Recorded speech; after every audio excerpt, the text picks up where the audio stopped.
to Easy Chemistry, Maharashtra State Board New Syllabus, Chapter number 14, Basic Principles of Organic Chemistry. Dear student, आज हम classification of organic compounds पढ़ने वाले हैं। तो organic compounds क्या होते हैं ये आपको पता है कि ऐसे कंपाउंड्स जो हाइड्रोजन और कार्बन से बने होते हैं, यानी कि ऑर्गेनिक कंपाउंड्स ये बेसिकली हाइड्रोकार्बन होते हैं। तो यहाँ पर इसका क्लासिफिकेशन का क्या क्राइटेरिया है, किस बुनियाद पर इसका क्लासिफिकेशन किया गया है, ये हम देखने वाले हैं। इस वीडियो को आप लास्ट तक देखेंगे और बिल्कुल भी स्किप नहीं करेंगे। देखिए, with so many different molecules to study, it is important to find ways of relating different structures of molecules to their chemical properties. इस सेंटेंस में क्या कहा गया है कि मॉलिक्यूल का जो स्ट्रक्चर है इसका रिलेशन केमिकल प्रॉपर्टी से है, यानी किसी भी मॉलिक्यूल की केमिकल प्रॉपर्टी ये उस मॉलिक्यूल के स्ट्रक्चर पर डिपेंड है।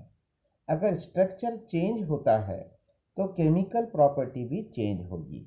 अगर स्ट्रक्चर चेंज नहीं होता है तो केमिकल प्रॉपर्टी भी चेंज नहीं होगी। आगे क्या लिखा है? This provides basis for classifying organic compounds. तो इसी बुनियाद पर ऑर्गेनिक कंपाउंड्स को क्लासीफाई किया गया है। किस बुनियाद पर? स्ट्रक्चर की बुनियाद पर। Organic compounds are broadly classified in two ways. यहाँ पर ऑर्गेनिक कंपाउंड के क्लासिफिकेशन के दो तरीके हैं। दो तरीकों से इनका क्लासिफिकेशन किया जाता है। नंबर 1 है on the basis of carbon skeleton और नंबर 2 है फंक्शनल ग्रुप। इसका क्या मीनिंग है कि किसी भी ऑर्गेनिक कंपाउंड में कार्बन की जो चेन है जिसे कार्बन का स्केलेटन कहा गया है। स्केलेटन इसलिए कहा गया है क्योंकि कार्बन की चेन बहुत ही इम्पॉर्टेंट है और वही असल हिस्सा है किसी भी ऑर्गेनिक कंपाउंड का। ठीक है, तो जैसे हमारे बॉडी का सबसे इम्पॉर्टेंट पार्ट है स्केलेटन, विदाउट स्केलेटन हम किसी भी ह्यूमन बॉडी को इमेजिन भी नहीं कर सकते हैं।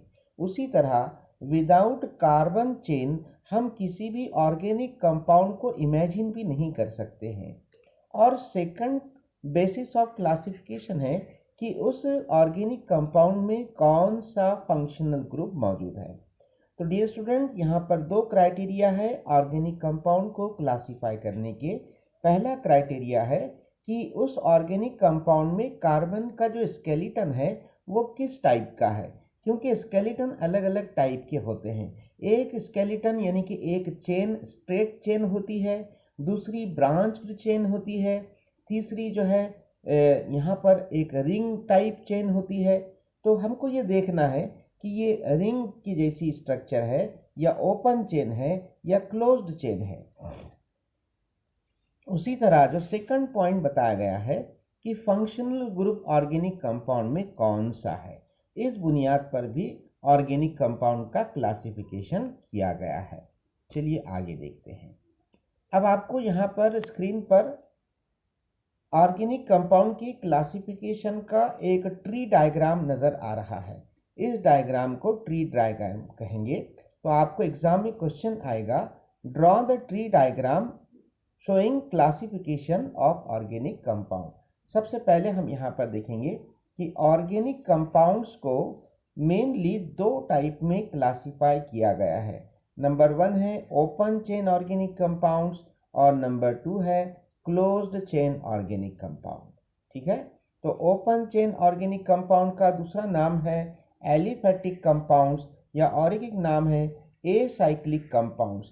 एसाइक्लिक कंपाउंड यानी ऐसे कंपाउंड जो साइक्लिक नहीं है, और सेकंड है साइक्लिक कंपाउंड या दूसरा नाम है क्लोज्ड चेन ऑर्गेनिक कंपाउंड्स। उसके बाद यहाँ पर साइक्लिक या क्लोज्ड चेन ऑर्गेनिक कंपाउंड्स को फिर से दो टाइप में डिवाइड किया गया है। नंबर 1 है होमोसाइक्लिक या होमोसाइक्लिक का दूसरा नाम है कार्बोसाइक्लिक कंपाउंड्स और नंबर 2 है हेटेरोसाइक्लिक कंपाउंड्स। तो यहाँ पर आप याद रखिए, होमोसाइक्लिक और हेटेरोसाइक्लिक कंपाउंड। होमो का मीनिंग क्या होता है, हेटेरो का मीनिंग क्या होता है, हम देखने वाले हैं आगे। उसके बाद देखिए होमोसाइक्लिक कंपाउंड्स को फिर से दो टाइप में डिवाइड किया गया है।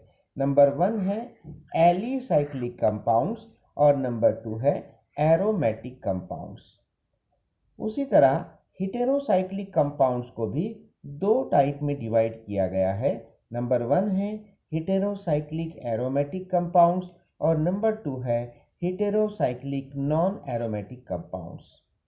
यहाँ पर एरोमेटिक कंपाउंड्स को फिर से डिवाइड किया गया दो टाइप में। नंबर 1 है बेंजेनॉइड एरोमेटिक कंपाउंड्स और दूसरा है नॉन बेंजेनॉइड एरोमेटिक कंपाउंड्स। तो हर एक का मीनिंग हम यहाँ पर डिटेल में देखने वाले हैं। सबसे पहले हम देखने वाले हैं classification based on carbon skeleton. यहाँ पर ट्राई दिस में लिखा है construct A model of propane C3H8 molecule. आपको प्रोपेन मॉलिक्यूल का एक मॉडल तैयार करना है और ये मॉडल तैयार कैसे करेंगे आप कि कार्बन की चेन और उस पर आपको 8 हाइड्रोजन्स रखना है। ठीक है, अब यहाँ पर क्वेश्चन पूछा गया है कि which atoms are on the surface of the molecule, which atoms lie in the core of the molecule. Dear student, हम जब यहाँ पर 3 कार्बन की चेन बनाएंगे और यहाँ पर अब हाइड्रोजन रखेंगे तो बताइए इस कार्बन पर कितने हाइड्रोजन, 3 हाइड्रोजन, इस कार्बन पर 2 हाइड्रोजन और इस कार्बन पर 3 हाइड्रोजन। तो आपको यहाँ पर दो क्वेश्चन पूछे गए हैं। पहला क्वेश्चन पूछा गया है which atoms are on the surface of the molecule. इस मॉलिक्यूल की सरफेस पे कौन से एटम्स नजर आ रहे हैं। ध्यान से देखिए आप, तो सरफेस पे कौन से मॉलिक्यूल्स नजर आ रहे हैं, ये हाइड्रोजन नजर आ रहे हैं।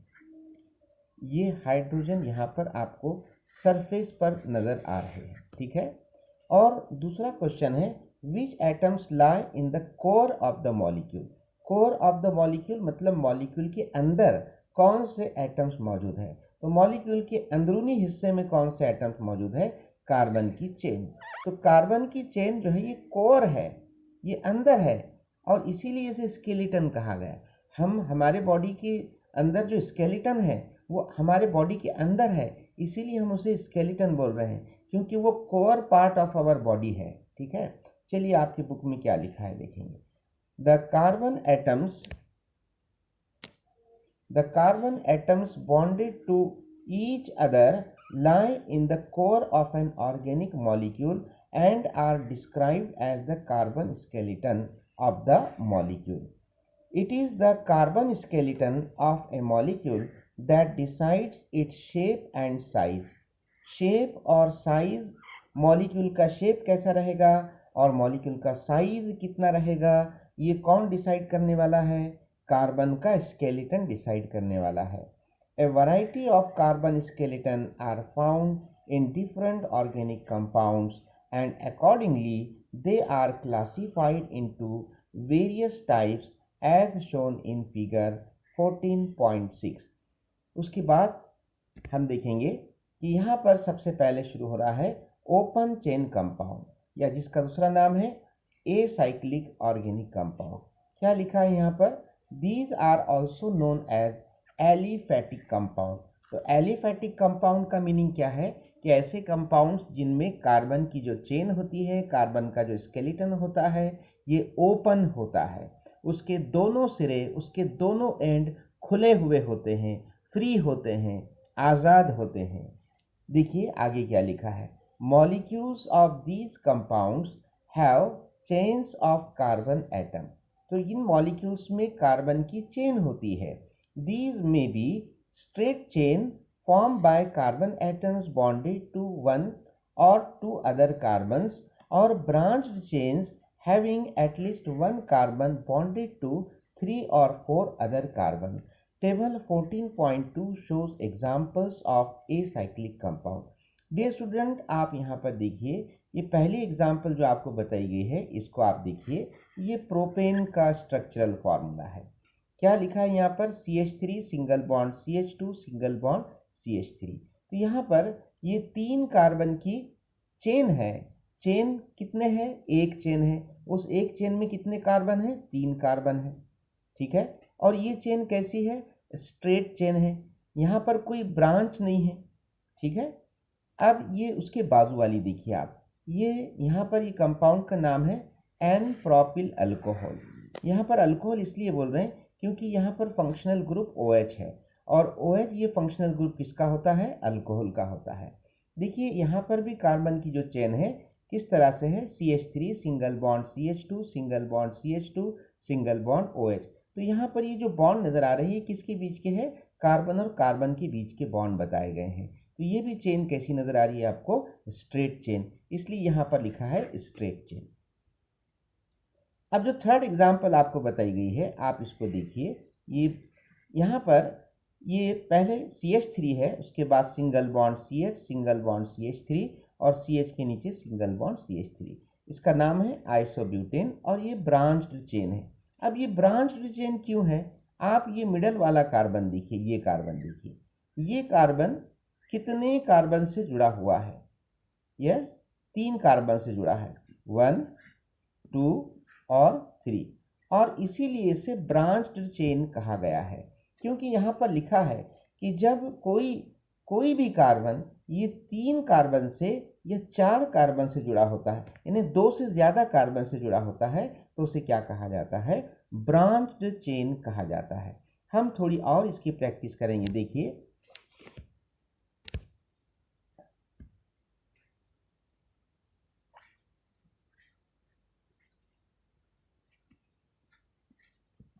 ये चेन मैंने ड्रॉ की है, और दूसरी चेन देखिए ध्यान से आप।